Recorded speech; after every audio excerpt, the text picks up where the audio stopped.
मेरी बात है क्या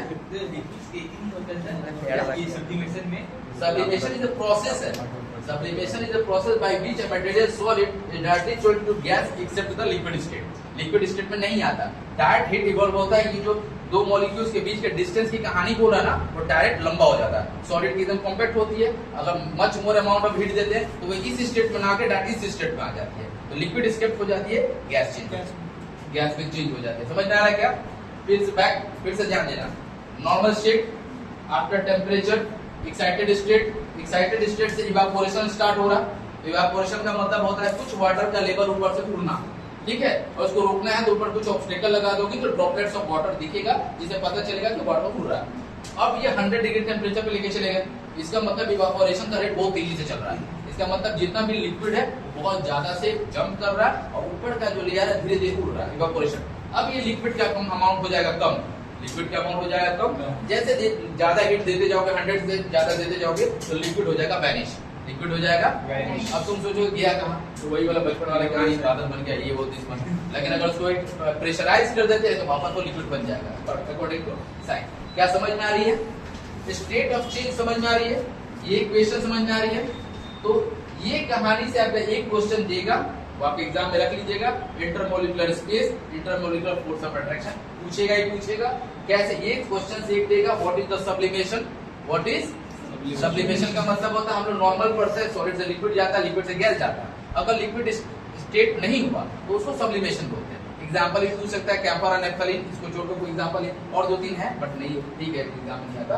एब्सोल्यूट टेंपरेचर पूछेगा, what is absolute temperature, the temperature by which a solid is never be change in the other state.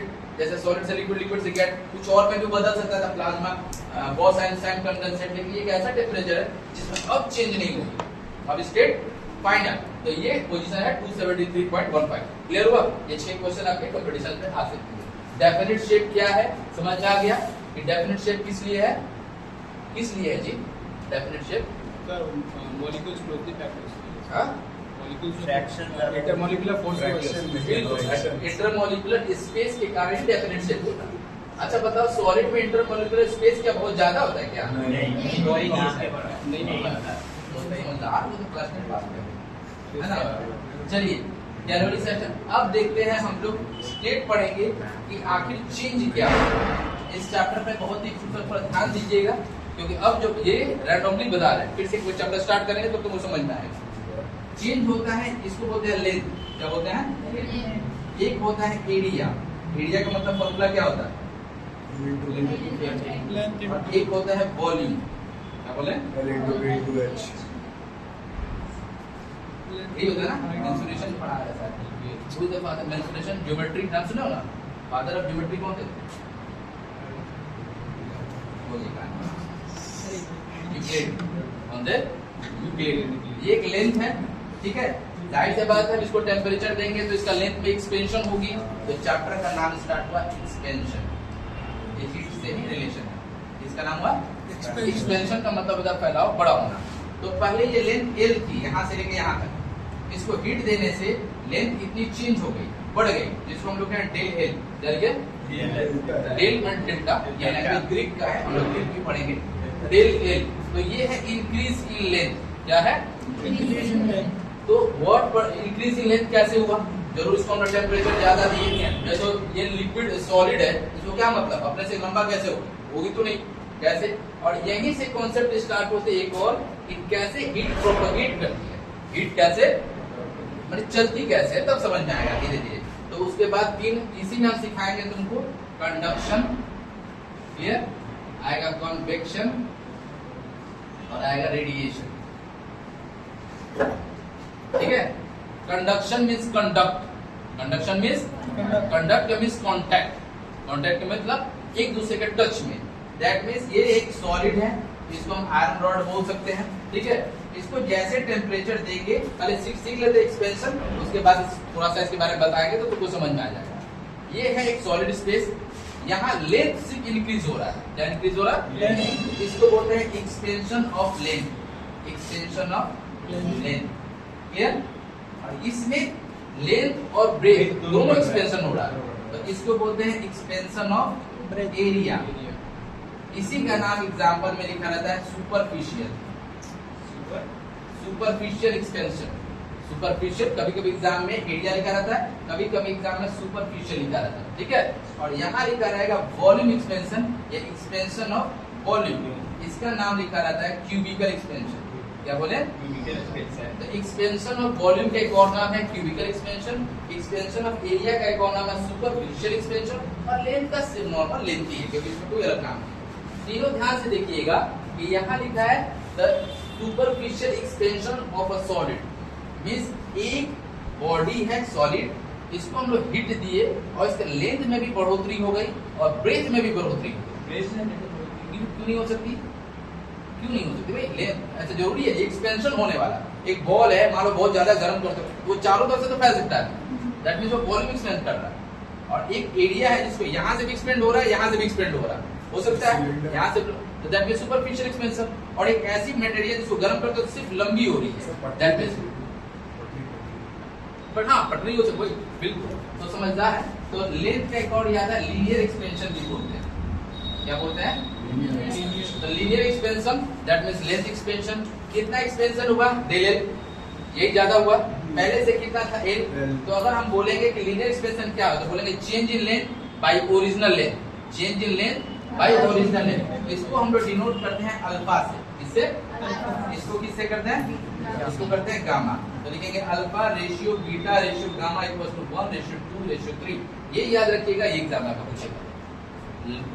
Alpha ratio beta ratio gamma equals to 1 ratio 2 ratio 3, ये आपका पूछता है। अब ये याद करने का तरीका कैसे? ऐसा तो रट नहीं पाएंगे। अल्फा को क्या बोलते हैं? लेंथ, सिर्फ लेंथ, एक ही लेंथ ही एक्सपेंस होता है, इसलिए 1। बीटा, बीटा का मतलब क्या होता है? इसमें एल और बी दोनों, तो दैट मींस 2। गामा में 3, एल बी एच, इसलिए 3। तो 1 रेशियो 2 रेशियो 3। अच्छा, आप एक ध्यान से समझो, एक ही टेम्परेचर दे रहे हैं, एक ही एलिमेंट सब्सटेंस पे। सबसे ज्यादा अगर तुम ध्यान से देखोगे, और इसका आंसर तुम्हारे लॉजिकली में रहेगा, कि अगर फैलाव देखोगे, जगह बढ़ रहा है, तो किसका सबसे ज्यादा बढ़ेगा? गामा का। ध्यान से सोच लो, फिर बताना। बीटा का। अब तू का मार रहा है, फिर अल्फा में चले आओ। बीटा में अच्छा, श्योर लॉक कर देना, और गलत आंसर है। ध्यान से देखिएगा, आप ध्यान से देखिएगा, अब आपका आंसर खुद ब खुद आपको लगेगा यहाँ से थोड़ा सा गड़बड़ हो गया। आपके पास 10 केजी का एक लोहा का आयरन रॉड है, उसको हम टेम्परेचर दे रहे हैं, ठीक है। अगर आप बीटा बोल रहे हो, इसका मतलब कुछ लेंथ बढ़ेगा, कुछ ब्रेथ बढ़ेगा। अगर आप वॉल्यूम बोलते तो लेंथ, ब्रेथ, हाइट एक्सपेंड होता। लेकिन अगर लेंथ, सिर्फ लेंथ का बात करते, तो वो जितना तुम यहाँ बढ़ा वो तो यहाँ बढ़ता। नहीं समझ में आया? जैसे 3 सेंटीमीटर लेंथ बढ़ा, लेकिन अगर एल और बी दोनों बढ़ रहा है, तो ये डेढ़ और डेढ़ बढ़ेगा। नहीं समझ में आ रहा है? दोनों 3 क्यों नहीं बढ़ सकता फिर? तो लीनियर एक्सपेंशन का बात कर रहे हैं, बढ़ने को तो तीनों से बढ़ सकता है, अगर हम दोनों तरफ से हम उसको रोक ना रखें, लेकिन हम सेम टेम्परेचर दे रहे हैं, एक्सपेंशन भी सेम होना चाहिए। हमने बोला 1:2:3 क्यों बोल रहे हैं? ये तीनों साइड से बढ़ेगा, इसका मतलब जगह थोड़ा कम लेगा। देखिए, एक्सपेंशन बढ़ रहा है, डिवाइडेड बाय 3 हो जाएगा। इसमें तीनों ऐड करके देख लो, इतना हो जाएगा, इतना बड़ा हो गया, इतना छोटा, इतना हो गया। टेम्परेचर तो उतना ही दे रहे हैं, बात समझ में आ रहा? ये वॉल्यूम का बात करेंगे तो क्यूबिकल एक्सपेंशन होता है। लेकिन अगर बोला जाए कि ओवरऑल सेम टेम्परेचर पे एक सब्सटेंस कितना, देखने पे लगेगा कि बहुत ज्यादा एक्सपेंशन हो गया, तो ये होती है लेंथ। देखने में जैसे मान लो इतना बड़ा रॉड है, इसको गर्म करोगे इतना बड़ा हो जाएगा, बट एक्चुअली देखा जाए ना, अगर इसको सुपरफिशियल में डालोगे तो उसका आधा इधर हो जाएगा, तो पूरा इतना ही हुआ है, ठीक है। मैक्सिमम इंसान हाइट दे के मेजर करता है, कितना लंबा पे, क्लियर। लेंथ लंबाई याद रहेगा क्या? ठीक है। ये alpha ratio beta ratio gamma का फॉर्मूला क्या है? 1:2:3। अल्फा को बोलते हैं linear expansion of solid, beta को बोलते हैं सुपरफिशियल एक्सपेंशन ऑफ सॉलिड, और गामा को बोलते हैं क्यूबिकल एक्सपेंशन ऑफ सॉलिड। क्या समझ में आई? क्यूबिकल का ही नाम वॉल्यूम एक्सपेंशन है, सुपरफिशियल का नाम एरिया एक्सपेंशन है, और लीनियर का ही नाम लेंथ एक्सपेंशन है। मेरी बात समझ में आई? अब यहाँ से आए कि ये एक्सपेंशन कैसे हो रही है। क्वेश्चन तो एक्सपेंशन तो हो रही है, बट एक्सपेंशन हो कैसे? देखिए, एक आयरन रॉड है, जैसे यहाँ हम लोग टेम्परेचर दे रहे हैं, ये जो भी है गैस बर्नर, जब यहाँ टेम्परेचर दे रहे हैं तो हमको तो यही पार्ट गर्म होगा, ये तो नहीं हो रहा। तो पूजा वूजा करते हो ना, किसी भगवान की पूजा वूजा करते हो, भूतनाथ में जाते होगा, कोई नहीं जाता, सब पापी है। कोई भी अगर पूजा वूजा करने जाते हो, सर वो तो बिल्कुल अच्छा छोड़ दो, आप कभी धूप वूप दिखाते हो ना, तो क्या शुरुआत में जो पूजा करते हो तभी हाथ गर्म हो जाता है? देखिएगा 5-10 मिनट पूजा का तब इतना गर्म हो जाएगा धीरे धीरे कि तुम या तो तुम उसको पकड़ नहीं पाओगे, या तो जबरदस्ती महात्मा में रख दोगे, या तो कुछ यूज करोगे। यहाँ से स्टार्ट होते हैं एक्सपेंशन ऑफ हीट। कैसे एक्सपेंशन कैसे चल रही है देखिए। सबसे पहले ये गर्म हुई, यहाँ हम लोग हम लोग यहाँ पकड़ते हैं, ठीक है, ये हम लोग पकड़ते हैं, यहाँ से पूजा करते हैं, भगवान को ये जलाते हैं। तो इसका मतलब ये पहले पार्ट गर्म होती है, धीरे धीरे हीट अंदर की तरफ जाती है, जाती है, और फाइनली यहाँ तुम्हारा जो हाथ है, हाथ है ना, उंगली है, हाथ होता है ना, उंगली होती है ना, तो उंगली में हड्डी पाई जाती है, हड्डी का नाम क्या है?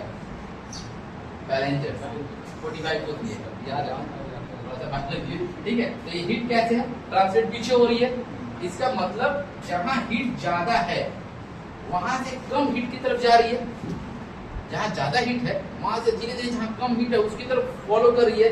यही लॉ है कैलोरीमेट्री। क्या लॉ है? दैट मीन्स हाई टेम्परेचर से लो टेम्परेचर की तरफ जाना। क्या बोले? हाई टेम्परेचर से लो टेम्परेचर की तरफ जाना, इस लॉ को बोलते हैं the law of calorimetry. Calorie क्या बताया था आपको स्टार्ट में? हीट किससे होता है? अब समझ में आ रही है? वहां से भी राउंड मार रहा है, समझ में आ रहा है? Law of calorimetry that means calorie का घूमना, कैलोरी हाई टेम्परेचर से लो टेम्परेचर की तरफ मूव करती है। क्लियर हुआ मेरी बातें? अब ये मूव कैसे करती है, इसमें कंडक्शन, कन्वेक्शन, रेडिएशन में आ जाएंगे, बट ध्यान से सुन लीजिए। एक बहुत हाई फीवली इंसान है, हाई फीवल इंसान है, उसके साथ एक इंसान चपक के सोया हुआ है, देखना उसका कुछ टेम्परेचर इसमें ट्रांसमिट हो जाती है। रीजन क्योंकि उसका टेम्परेचर ज्यादा था और उसके साथ रहने वाला आदमी का टेम्परेचर एज कंपेयर उससे कम था। लेकिन क्वेश्चन होता है कि कब तक हीट ट्रांसफर होगा? नहीं, कॉन्टेक्ट ऐसा नहीं है, लेकिन मान लीजिए उसके साथ कॉन्टेक्ट में 2 दिन तक रह गया, तो इसका मतलब उसका सारा हीट इसमें आ जाएगा, ये तो दोनों ही हो जाएगा, क्या बोलते हैं, बाली वाला कॉन्सेप्ट हो जाएगा। तो देखिए, याद रखिएगा, ये 2 बॉडी है, इस टेम्परेचर बॉडी 85 डिग्री सेंटीग्रेड है, इसका 45 डिग्री सेंटीग्रेड है। क्लियर? और ये दोनों बॉडी को कांटेक्ट में रखती है, दोनों बॉडी को कांटेक्ट में रखती है। That means the law of calorimetry held out. यहाँ कैलोरीमेट्री स्टार्ट हुआ, यहाँ से टेम्परेचर यहाँ शिफ्ट होने लगा। क्लियर? जाहिर से बात है, ये 84 हो जाएगा, ये 46 हो जाएगा, यहाँ से स्टार्ट हो जाएगा तो ये 85 हो जाएगा, ये 47 हो जाएगा। मेरी बात समझ में आ रहा है? ये कब तक चलेगा? जब तक इक्विलिब्रियम कंडीशन में ना आ जाए, जब तक इक्विलिब्रियम कंडीशन में ना आ जाए, या तो एग्जैक्ट हो जाए या तो उसके लमसम अप्रॉक्स में आ जाए, तब तक ये हीट ट्रांसफर होगा। तो लॉ ऑफ कैलोरीमेट्री क्या समझ में आई? लॉ ऑफ कैलोरीमेट्री बोलता है जब हॉटर बॉडी हीट को निकालता है और ठंडी बॉडी हीट को लेता है। बात समझ में आया क्या बोले? Which is the equal. तो हम लोग एग्जामिनेशन में जब भी कैलोरीमेट्री आएगा तो ऐसे लिखना, ये लिखना हॉट बॉडी एक्सट्रैक्ट हीट, यहाँ लिखना कोल्ड बॉडी टेक हीट, ठीक है? और ये है इक्वल कंडीशन। क्या समझ में कैलोरीमेट्री? समझ में आ रही है क्या? चलो अब समझ में आ रही है, तो हम आगे निकलते हैं कि आखिर वो ठंडी जो वहां पर हम लोग आरती कर रहे थे वहां से यहाँ आई कैसे। ठीक, देखो ये जो मटेरियल बना है सबसे पहले डिपेंड करता है किस मटेरियल से बना है। जैसे तुम्हारा हाथ गर्म होगा, ठीक है, अब वो मटेरियल तुम्हारा कॉपर हो सकता है, आयरन हो सकता है, ब्रास हो सकता है, जिससे भी बना हो। ध्यान से देखिएगा, ये एक सॉलिड है, यहाँ से दूर पकड़ी थी, यहाँ हीट था, ठीक है, सॉलिड है। सॉलिड का मतलब इसके सारे मॉलिक्यूल्स एक दूसरे को पूरा कांटेक्ट कंडीशन में होंगे, हाँ या ना? क्लियर? ये सबसे पहले गर्म हुआ, एक्साइटेड हुआ, उछल तो सकता है नहीं, तो क्या किया, ये इसको दे दिया थोड़ा सा हीट, ये थोड़ा सा गर्म हुआ, ये इसको हीट दिया, ठीक है। ऐसे प्रोसेस में ऐसे हीट चलने लगा। इसका मतलब तुम बोलोगे सर यहाँ टेम्परेचर का 70 डिग्री सेंटीग्रेड है, तो यहाँ जरूर 50 डिग्री सेंटीग्रेड होगा, यहाँ 25 डिग्री सेंटीग्रेड होगा, सर यहाँ 10 डिग्री होगा, ठीक है। लेकिन क्या ये कब तक चलेगा? क्योंकि हम सोर्स ऑफ हीट तो लगातार देते जा रहे हैं, तो ये 70 हुआ तो 71 होगा, ये 51 है, ये 25 से 26 होगा। लास्ट में फाइनली तुम्हारे जो हाथ पकड़े हो हल्का गर्म फील होगी, उसके बाद बहुत ज्यादा गर्म फील होगी। लेकिन याद रखिएगा, जब हल्का गर्म फील होती है उसके कुछ ही मिनट में बाद बहुत जल्दी गर्म फील होती है। जैसे शुरुआत में बहुत लेट से हाथ में गर्म फील आएगा, बट कुछ घंटे बाद, कुछ मिनट के बाद ही बहुत जल्दी ज्यादा गर्म होगा। क्यों? क्योंकि वो सारा मॉलिक्यूल्स गर्म हो जाता है। हाँ बिल्कुल, क्योंकि ये सारा मॉलिक्यूल्स गर्म हो चुका है। बात समझ में आया? तो ये तो जल्दी से दे देगा, मेरे को अगर 70 आया, ये देखो मान 70 है, ये अगर 100 हो गया तो जाहिर सी बात है तो बॉइलिंग पॉइंट में आएगा, ये तो हीट आया उसको दे दिया, वो उसको दे दिया, जल्दी जल्दी दे दिया, तो क्या होगा पार्ट जो होता है बहुत जल्दी गर्म हो जाता है। तो फर्स्ट डिपेंड होता है मटेरियल पे कि मटेरियल कंडक्टिविटी को कितना बढ़िया से लेता है। मटेरियल कंडक्टिविटी का मतलब क्या होता है, हीट को लेना बगल वाले को देना, ठीक, तो इस मटेरियल पे डिपेंड करता है। क्लियर हुआ। दूसरी इंपॉर्टेंट है कि हीट की अमाउंट जो होती है वो रुकी है कि नहीं। अगर मान लो यहाँ तुम कैंपर लगा के जला रहे हो, 5 मिनट के लिए जल रही, फिर कैंपर बंद हो, ठीक, that mean source of heat खत्म, सोर्स ऑफ कैलोरी खत्म, तो ये जो गर्म होगी ना 5 मिनट में धीरे धीरे ठंडा होने लगेगी। अब तुम सोचो ये कैसे, देखिए यहाँ गर्म था, ये ट्रांसफर कर रहा था इसको इसको इसको, यहाँ गर्म होने लगी, लेकिन जैसे यहाँ सोर्स ऑफ एनर्जी खत्म हो जाएगी तो जाहिर सी बात है इसका टेम्परेचर डाउन होने लगेगा, और इसका टेम्परेचर तो ज्यादा था। अब हमने बताया था जो ज्यादा टेम्परेचर है वो कम टेम्परेचर को हीट ट्रांसफर करेगा, तो वापस यही हीट ट्रांसफर करेगा। मेरे बात समझ में आए, तो तुम्हारा हाथ वाला फिर से ठंडा होने लगेगा। क्लियर। ये भी मटेरियल के ऊपर डिपेंड करता है। मटेरियल क्या है कि एक है कंडक्टिविटी मटेरियल, जो हीट को या इलेक्ट्रिसिटी को बहुत जल्दी एब्जॉर्ब करके दे देता है, जिसको 3 तरह है, एक है कंडक्टर, एक है इंसुलेटर, एक है सुपर कंडक्टर। इस 3 तरह के नाम याद रखना। कंडक्टर का मतलब होता है हीट को लेना देना, सुपर कंडक्टर का मतलब होता है हीट को लेके जल्दी से दे देना, ठीक है। इंसुलेटर का मतलब होता है लेके देगा ही नहीं, बात समझ में। हाँ, कर ले कोई नहीं देता, तो लेके देगा ही नहीं। इसका मतलब this is the obstructions of passage of heat, obstructions of passage of heat, रास्ता में उसको ऑब्स्ट्रक्शन देना, रोकना, जाने नहीं देना। इसी को हम जब करंट इलेक्ट्रिसिटी पढ़ेंगे तो उसको रेजिस्टेंस बोल देंगे। और करंट इलेक्ट्रिसिटी जब पढ़ेंगे, क्या हीट के कॉन्सेप्ट समझ में आ रही है, कैलोरीमेट्री समझ में आ रही है, ब्राउनियन मोशन समझ में आ रहा है, तब जाके हीट के बारे में तुम पढ़ पाओगे, तब जाके कैलोरी, BTU, केल्विन ये सब समझ पाओगे। नहीं तो ये हीट बहुत जबरदस्त चैप्टर है। फर्स्ट रिलेशन क्या है, what is the relation between the centigrade, Fahrenheit और ह्यूमन स्केल। 6.5 इससे न्यूमेरिकल बन जाएगा। कैलोरी क्या होती है बता दो, हम तो रिकॉल कर लेते हैं। रिकॉल का मतलब होता है देख लेते तुम लोग पास कुछ मेमोरी में गया भी या नहीं, बताओ तो। सोचो लीनियर एक्सपेंशन क्या होता है,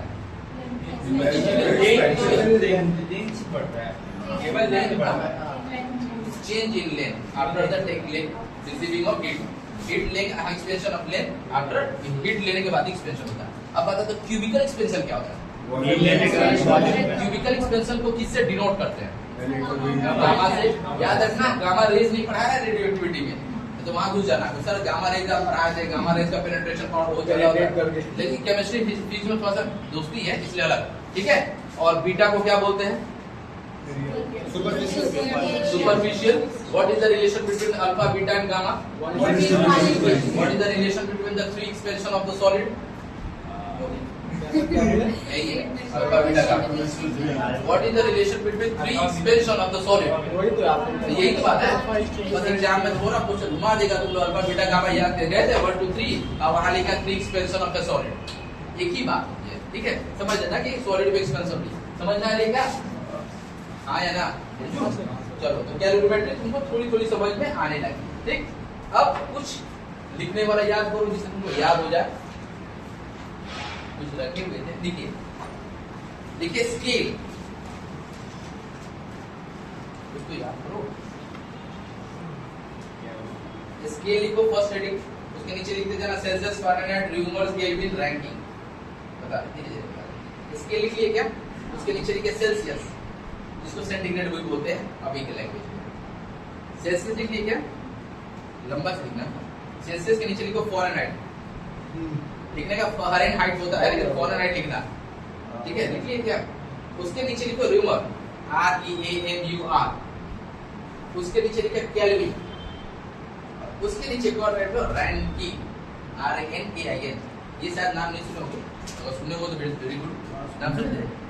ये चौथा है स्केल जो जल्दी नहीं मिलता है, ठीक है। NCERT बुक में चार्ट लिख लिए, Celsius, Fahrenheit, rumour, kelvin, ranking लिख लिए। उसके बगल में लिखे LFP, स्केल के बगल में यानी को LFP, स्केल के बगल में लिखे LFP लिख लिए, लो फ्रीजिंग पॉइंट। उसके ऊपर बगल में लिखिए UFP या फिक्स प्राइस, UFP। उसके बगल में लिखिए FI। क्या स्केल बन रहा है, टेबुलेशन समझ में आ रही क्या, 1 2 3 4 लिख लिए। ये बना के दिखाए। फर्स्ट क्या लिखे थे स्केल, उसके बगल में लिखे थे LFP, उसके बगल में लिखे थे UFP, उसके बगल में लिखे थे FI। कितना लिखे? FI का मतलब कॉर्नर इंडेक्स, ऐसा नहीं समझना, फ्रैक्शनल इंडेक्स, ठीक है। सबका दो मीनिंग है। कंप्यूटर में FI थोड़ा बहुत अलग रहेगा, जैसे PDF का फुल फॉर्म जानते हो ना?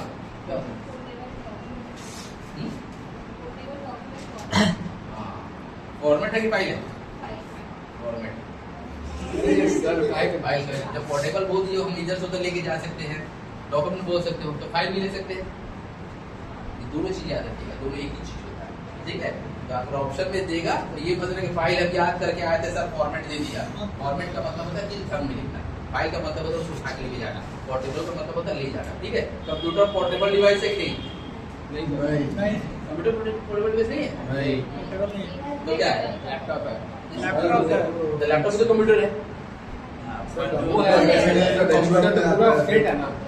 कंप्यूटर डेस्कटॉप को बोला है। डेस्कटॉप को कंप्यूटर बोलते हैं। सर वो उसी के अंदर है।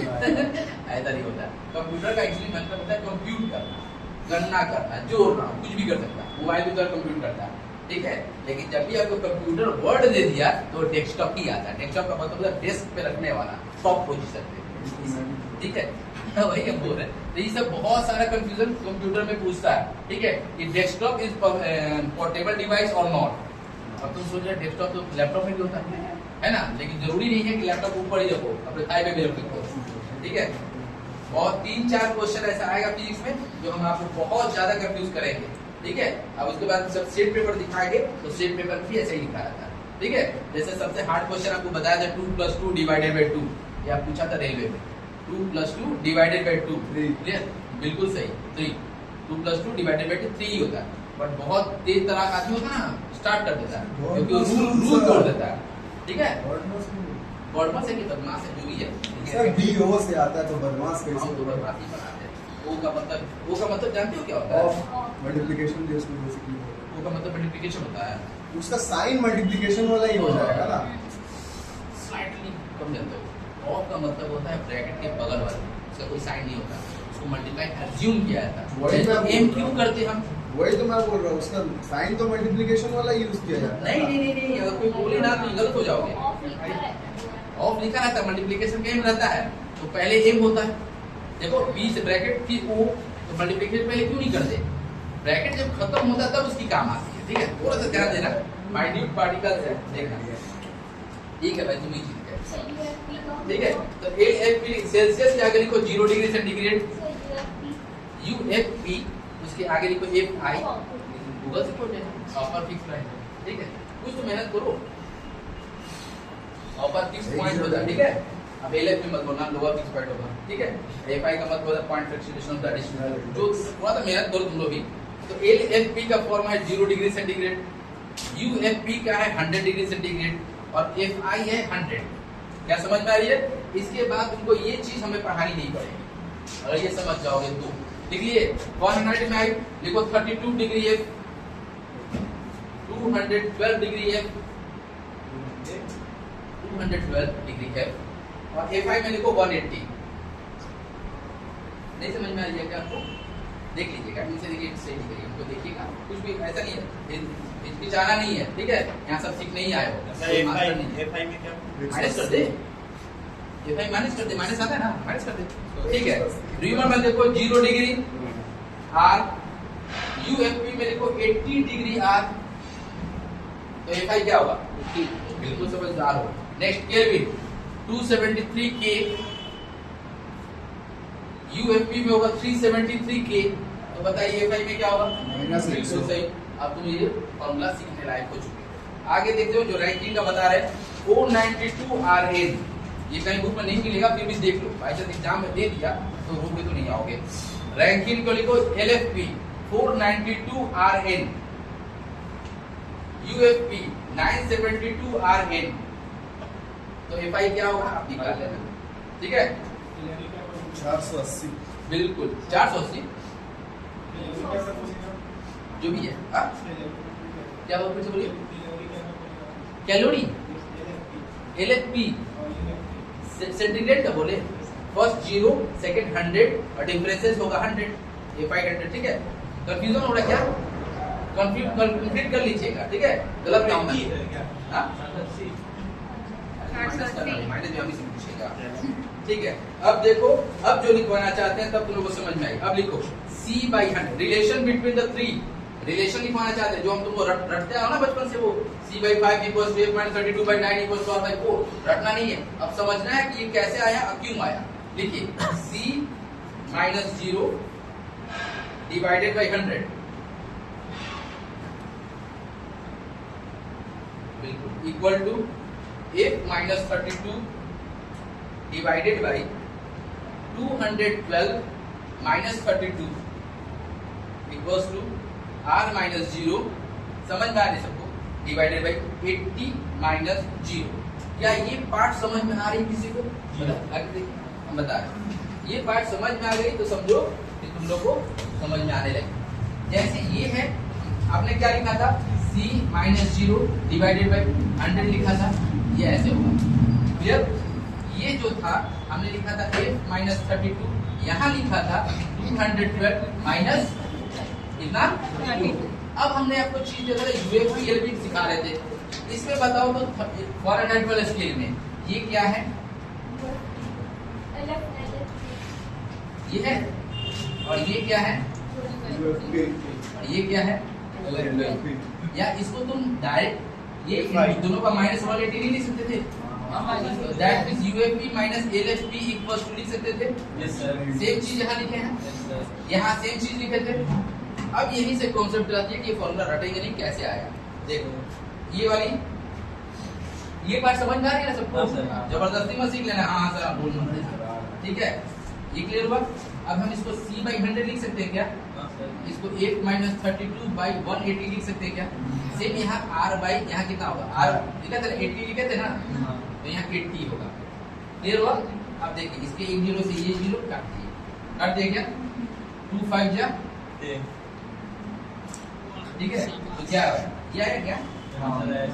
तो एग्जामिनेशन में आपको ये वाली सीख, क्लियर, ये अगर सीख जाते हो तो तुम्हारा ULP FLP जो इंडेक्स है सब याद हो जाएगा।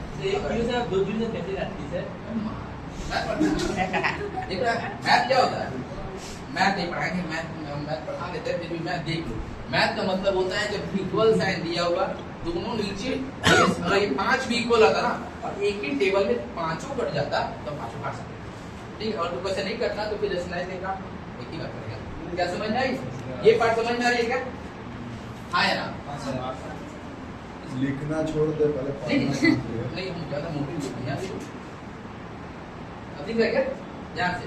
तो क्या आपको अगर फॉर्मूला याद करने के बोलेंगे तो C/5 = F - 32/9 R/4 याद करोगे क्या?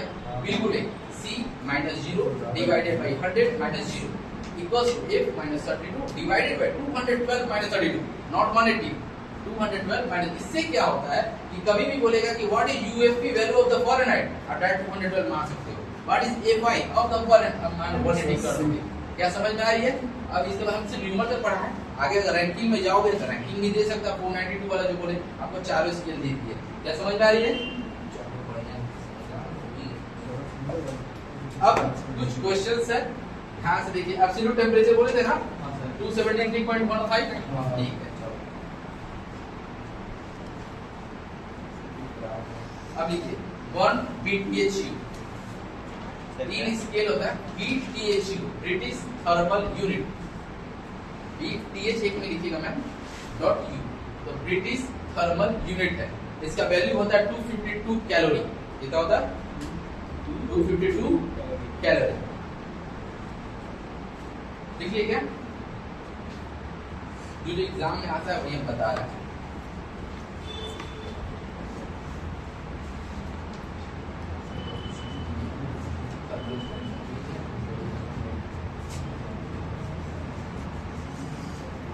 एक क्वेश्चन अच्छा लिखिए, स्पेसिफिक हिट नहीं बताया,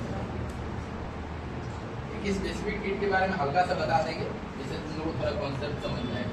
दो तरह की एक और हिट की पार्ट होती है, एक होती है स्पेसिफिक हिट, एक होती है लैटेंट हिट। क्या होती है? लैटेंट हिट, जिसको हिंदी में बोलते हैं गुप्त ऊष्मा। क्या बोलते हैं? छुपी हुई ऊष्मा। अच्छा अब देखो, अगर तुम बर्नर पे हाथ रख दो, जाहिर सी बात है जलेगा, जलेगा ना जी, ऑब्वियसली।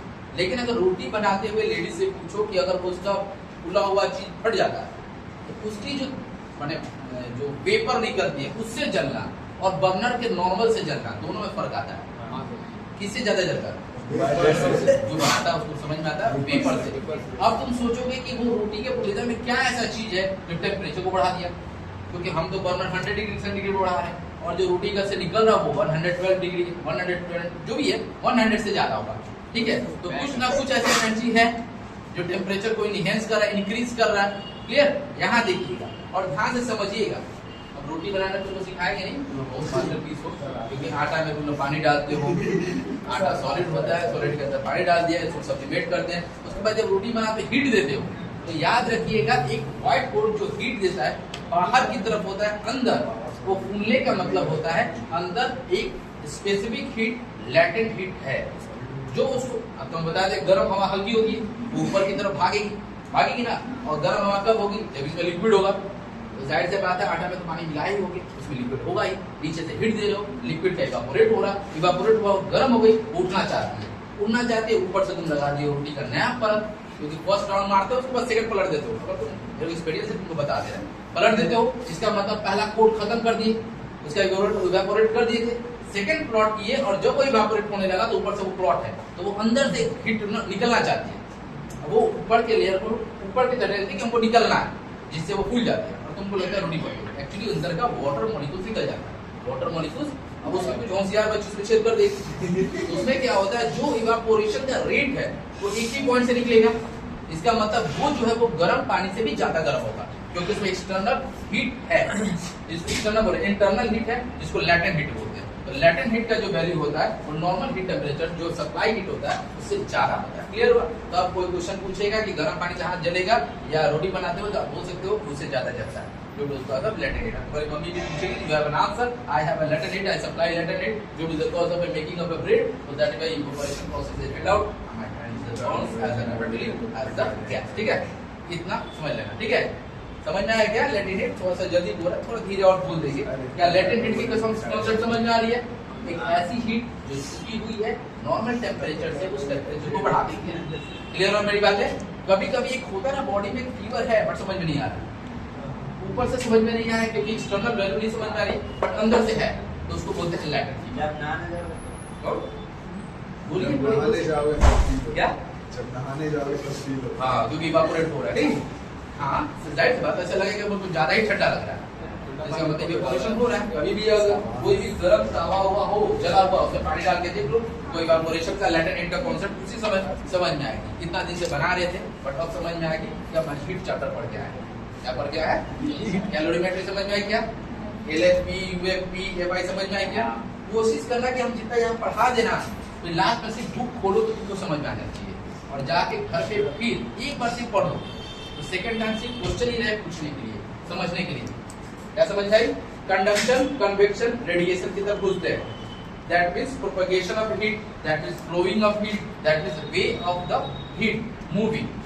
हीट कैसे मूव करता है? इसका तीन रास्ता है। एक है कंडक्शन जो एक दूसरे को टच करते हुए जाता है, जैसे अभी हम पूजा वाला कॉन्सेप्ट बताया था, जैसे चम्मच का भी बता सकते हैं। ठीक है, एक होता है कन्वेक्शन, जब ये जो गर्म हो जाते हैं ना तो कूद के वहां चली जाती है और उसका जगह खाली हो जाता है तो वो वाली यहाँ आ जाती है, फिर ये गर्म हो जाती है ये फिर कूद के वहां चली जाती है, इससे पूरा एनवायरमेंट गर्म होता है, दैट मींस वाटर।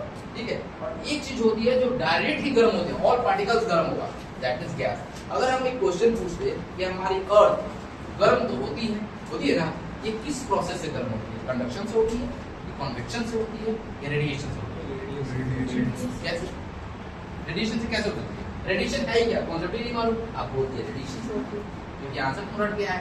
नहीं, तो रेडिएशन से क्या? रेडिएशन है क्या? कुछ भी सन से रेडिएशन निकलता है, अल्ट्रावायलेट 4.87 से की बात की जाएगी, उतना नहीं रखना नहीं है।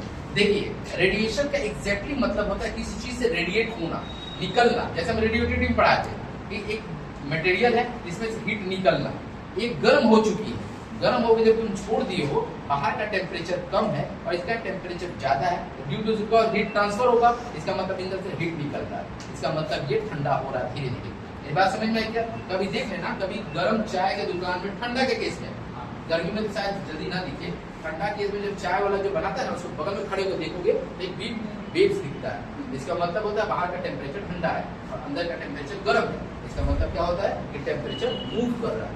Hot to cold calorimetry follow करेंगे। चाय पी लेना, उसके अंदर जाकर कॉन्सेप्ट मत समझना, ठीक है। और ये तुम समझते हो कि ये जो भार होती है मिट्टी वाली भार, उसमें चाय क्यों उतना स्वादिष्ट होती है। आपको याद रहना चाहिए कि जितना वो चाय डालता है वो बाहर से गर्म क्यों नहीं होता।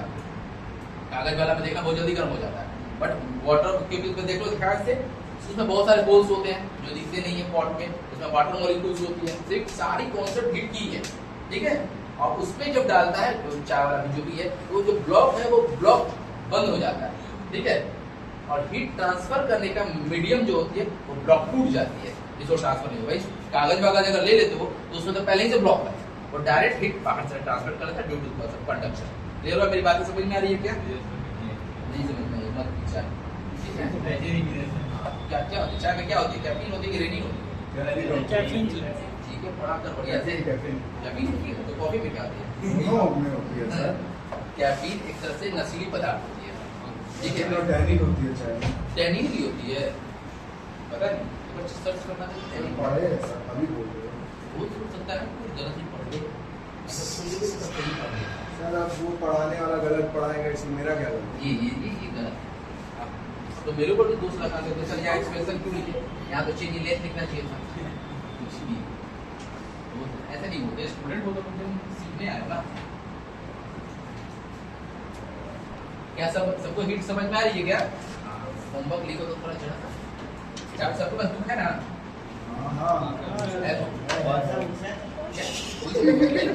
कोई सभी साइंस का बुक ले लो, कोई इशू नहीं है। हाँ भेज देगा तेरे को। कोई सा भी बुक्स ले लो, साइंस का होना चाहिए।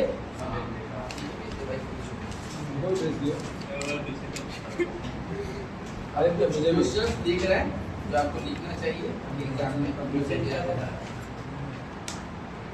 कोई बुक स्पेशल नहीं होती है। लूसेंट का होगा सर, सिलेबस है। अलग कॉन्सेप्ट थोड़ी लिखेगा, वहाँ लाइट के बारे में कुछ दूसरा अलग लिखेगा थोड़ी, बट समझना, रट के मत आ जाना।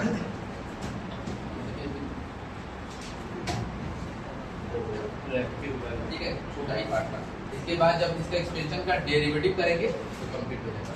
अब इसको ऑफ कर दीजिए।